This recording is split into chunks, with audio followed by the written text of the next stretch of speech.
کیونکہ صحابی کا درجہ، ان کا اخلاص، ان کی للہیت، ان کی نیت اتنی خالص ہے کہ ہم اس درجے تک نہیں پہنچ سکتے۔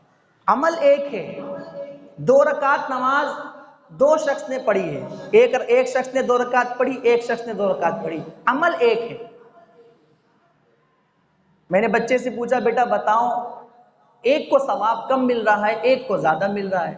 اس نے اچھا جواب دیا، کہتا ہے کہ ایک صحیح سے نماز نہیں پڑھتا، دوسرا صحیح سے نماز پڑھتا ہے۔ چلو بھائی ٹھیک ہے، یہ بات بھی ٹھیک ہے کہ ایک شخص نے نماز صحیح سے نہیں پڑھی، تسبیح صحیح نہیں پڑھتا، رکوع جلدی جلدی کرتا ہے، اور جو ہے نا اس طریقے سے وہ جلدی جلدی نماز پڑھ کے فارغ ہو گیا۔ دوسرے نے تھوڑا تسلی سے، اطمینان سے، توجہ کے ساتھ پڑھی تو اس کو یقیناً ثواب زیادہ ملے گا۔ نماز ایک ہی ہے، 2 رکعت۔ لیکن اب یہ دوسری بات اس کے اندر یہ ہے کہ ایک کی نیت خالص ہے، ایک کی نیت اچھی ہے، اخلاص زیادہ ہے، تو ایک کا اخلاص زیادہ ہے، ایک کا اخلاص کم ہے، تو جس کا اخلاص زیادہ ہے اس کا وزن زیادہ ہوگا۔ عمل وہی ہے، 2 رکعت، عمل 2 رکعت ہی ہے، کام 2 رکعت ہی ہے، نماز 2 رکعت ہی ہے، لیکن ایک کو اس کا اجر زیادہ دیا جا رہا ہے اور ایک کو اس کا اجر کم دیا جا رہا ہے۔ اس کے عمل کا وزن کم ہے اور ایک کے عمل کا وزن زیادہ ہے۔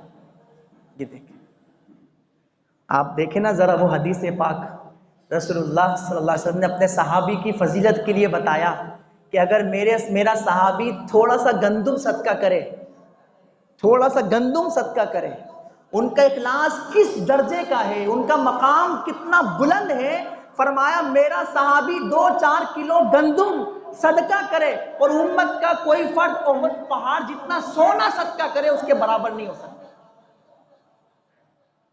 احد پہاڑ جتنا سونا، گولڈ، جو کہ 1 لاکھ تقریباً 85,000 روپے کا تولہ چل رہا ہے، وہ آپ نے جو ہے صدقہ کیا احد پہاڑ جتنا، کتنا کلو، کتنا کیجی، کتنا ٹن، کتنا من بنے گا، وہ آپ حساب لگاتے رہیے، وہ صحابی کے وہ چند سیر، چند کلو گندم کے برابر نہیں ہو سکتا۔